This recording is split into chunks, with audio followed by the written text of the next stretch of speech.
¿Alguna vez te has preguntado por qué después de que llueve un poco se siente más el calor cuando se supone que el agua debería de refrescar? Hola, soy Oscar Reyes y me da mucho gusto saludarles. En el video del día de hoy voy a hablar acerca del calor latente y el calor sensible. En el video pasado hablamos acerca de la capacidad calorífica. Dijimos que si a un objeto nosotros le agregamos energía, esta energía va a hacer que la temperatura de este objeto aumente. Es decir, la capacidad calorífica va a ser igual a la división del cambio del calor sobre la temperatura. Sin embargo, aquí viene una observación muy interesante. Imaginemos que yo tengo dos pelotitas de aluminio, una de 1 gramo y otra de 10 gramos. Las voy a dejar en el sol el mismo tiempo, es decir, ambas van a recibir la misma cantidad de energía. Después de un tiempo nos daríamos cuenta que esta no se va a calentar tanto en comparación a esta, es decir, esta se va a calentar más. ¿Qué significa que tengamos aumentos distintos de temperatura? Al momento de hacer el cálculo de capacidad calorífica nos vamos a dar cuenta que nos van a salir resultados distintos. Es decir, vamos a tener dos capacidades caloríficas distintas a pesar de que es la misma sustancia, aluminio. Esto nos lleva a considerar entonces que es importante tomar en cuenta la cantidad de masa del objeto. Cuando estamos tomando en consideración la masa del objeto, ya no estamos hablando de capacidad calorífica. Ahora estamos hablando de capacidad calorífica específica. O, como comúnmente se ve en varios libros, calor específico. El calor específico lo podemos definir de la siguiente manera. Es la cantidad de calor que necesitamos para elevar la temperatura de cierta materia de un objeto. Muy importante, sin cambiar su estado de agregación. Si cambiara su estado de agregación, pero no cambiara su temperatura, estaríamos hablando sobre calor latente. El calor latente entonces es el calor necesario para cambiar de un estado de agregación a otro. Puede ser cualquier cambio de fase, por ejemplo de líquido a sólido, de líquido a gaseoso, etcétera, etcétera. Las definiciones que acabo de darte podemos visualizarlas mejor con el siguiente ejemplo. Aquí yo tengo un pedazo de hielo, es decir, agua sólida. Si esta agua sólida yo la toco con mis dedos, la energía de mis dedos va a empezar a traspasar de mis dedos al hielo, es decir, le voy a estar transfiriendo calor. Este calor va a hacer que la temperatura del hielo aumente, pero no va a cambiar su estado de agregación, solamente va a aumentar su temperatura. Al momento de aumentar su temperatura mediante un calor que nosotros llamaremos calor sensible. Este calor sensible va a hacer que el hielo alcance una temperatura de 0 grados Celsius. En este punto, el hielo va a cambiar de fase, es decir, se va a transformar de sólido a estado líquido. Para que pase esta transformación de estado sólido a líquido necesita también energía.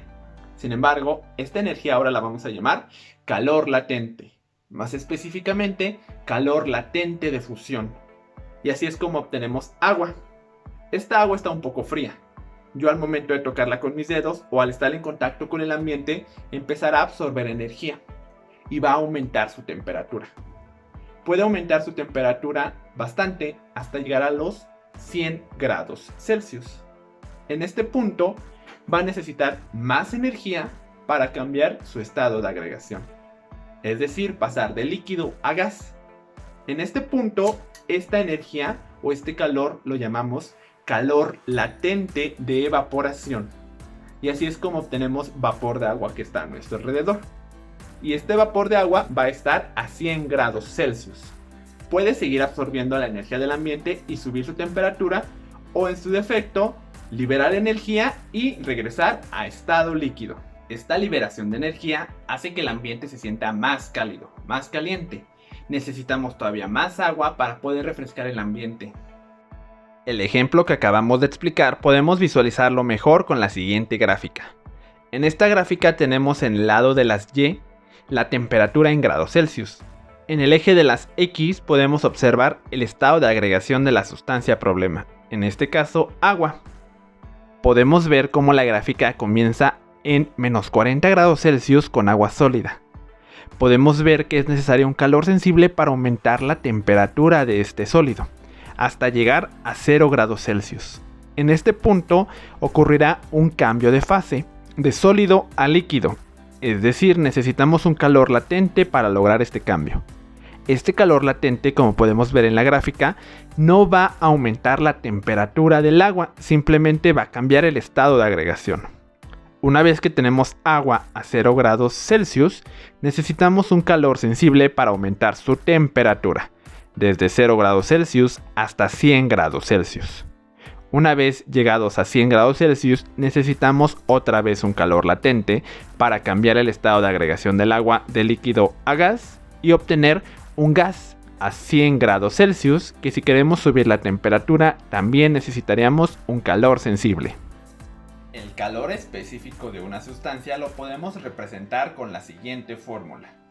Como puedes ver, es prácticamente la misma que la fórmula de capacidad calorífica. Pero como ahora estamos hablando de capacidad calorífica específica o calor específica, ahora estamos agregando una nueva variante debajo de la división, la masa de la sustancia. Sin embargo, esta fórmula nos conviene mejor usarla de la siguiente manera.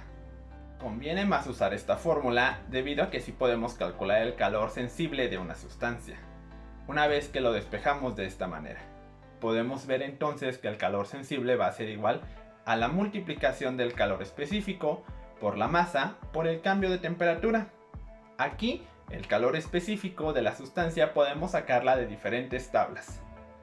Entonces, la masa de la sustancia puede estar en kilogramos o gramos, pero va a depender totalmente del valor que nosotros tomemos del calor específico. Dependiendo la unidad que venga en el calor específico, va a ser la unidad que vamos a usar para la masa. Lo mismo para el cambio de temperatura. El cambio de temperatura puede ser en Fahrenheit, Celsius o Kelvin, pero va a depender totalmente también del valor que tomemos de la tabla de calor específico. El calor latente también lo podemos encontrar en diferentes tablas. En estas tablas entonces vamos a encontrar la cantidad de calor para que cierta cantidad de sustancia cambie su estado de agregación. Aquí te pongo algunos ejemplos de tablas. Como podemos ver, tenemos diferentes sustancias en la primera fila. En la segunda fila vamos a tener los calores latentes de fusión, es decir, la cantidad que necesita 1 gramo de esa sustancia para cambiar su estado de sólido a líquido. Muy importante, sin elevar su temperatura. Nótese que aquí las unidades para esto es calorías sobre gramo. Sin embargo, en otras tablas también podremos encontrar kilojoules sobre kilogramo. En la segunda fila de la siguiente tabla están los calores latentes de evaporación, es decir, la cantidad de calor necesaria para cambiar el estado de agregación de líquido a gas de 1 gramo de esas sustancias, sin elevar su temperatura. El concepto de calor latente lo podemos usar entonces para determinar la cantidad de calor que necesitamos para que una sustancia cambie su estado de agregación. Por ejemplo, aquí te estoy poniendo la fórmula que podemos usar para calcular el calor necesario para fundir una sustancia. Este calor va a ser igual a la multiplicación de la masa de la sustancia por su calor latente de fusión. El calor latente de fusión, hay que notar, lo podemos expresar de 2 maneras distintas. Y este calor latente de fusión podemos encontrarlo en tablas. La masa de la sustancia podemos expresarla en gramos o kilogramos, dependiendo del valor que tomemos de las tablas. Es la unidad que debemos usar. Si hacemos la respectiva adaptación para poder calcular el calor necesario para evaporar una sustancia, lo único que tenemos que cambiar es el calor latente de evaporación. Este calor latente de evaporación también podemos encontrarlo en tablas. Con base a lo que hemos aprendido, vamos a resolver el siguiente ejercicio. Vamos a determinar la cantidad de calor que necesitamos para convertir un hielo de 100 gramos que tiene una temperatura de menos 10 grados Celsius a agua, la cual va a tener una temperatura de 25 grados Celsius. Para este ejercicio hay que notar que vamos a necesitar calcular 3 diferentes tipos de calor y al final los vamos a sumar para calcular todo el calor total. El primer calor o calor 1 va a ser un calor sensible, necesario para elevar la temperatura de menos 10 grados Celsius hasta 0 grados Celsius. Después vamos a necesitar un calor 2, un calor latente de fusión, el calor o la energía necesaria para transformar el hielo en agua. Finalmente vamos a necesitar un calor 3, un calor sensible, para elevar la temperatura desde 0 grados Celsius hasta 25 grados Celsius. Puedes realizar este ejercicio junto conmigo o también puedes poner pausa en este momento, realizarlo y al final corroborar tu resultado. Comencemos calculando el calor número 1, que es igual a la multiplicación del calor específico por la masa por el cambio de temperatura. Hay que notar aquí que el cambio de temperatura es temperatura final menos inicial. Temperatura final es entonces 0 grados Celsius menos 10 grados Celsius. Menos por menos nos da más y nos da un total de 10 grados centígrados. Eso lo vamos a multiplicar por el calor específico del hielo.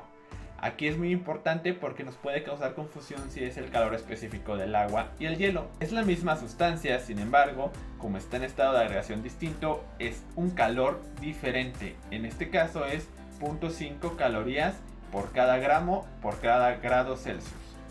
Y finalmente lo vamos a multiplicar por la masa de la sustancia, 100 gramos. Nos va a dar un total de 500 calorías.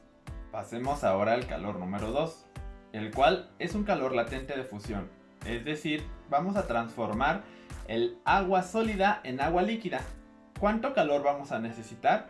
Va a ser la multiplicación del calor latente de fusión del agua, en este caso 80 calorías sobre gramo, por la masa del agua que tenemos, que en este caso son 100 gramos. Al multiplicar los dos nos da un total de 8000 calorías.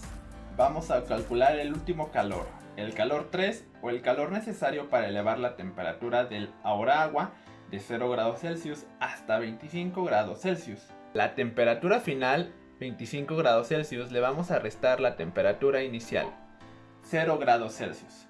Eso lo vamos a multiplicar por el calor específico del agua líquida, que en este caso es 1 caloría por cada gramo y grado Celsius.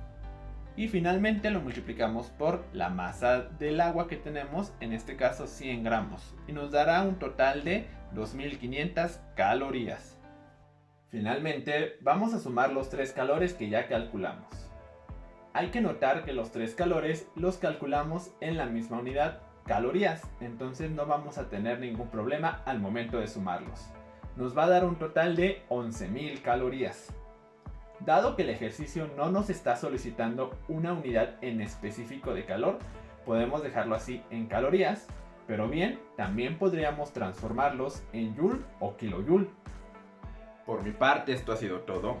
Espero haberme podido dar a entender en este tema. Si consideras que fue así, te invito a considerar suscribirte. Recuerda que en la parte de abajo voy a estar dejando las referencias que usé para este video. Nos vemos hasta la próxima, saludos.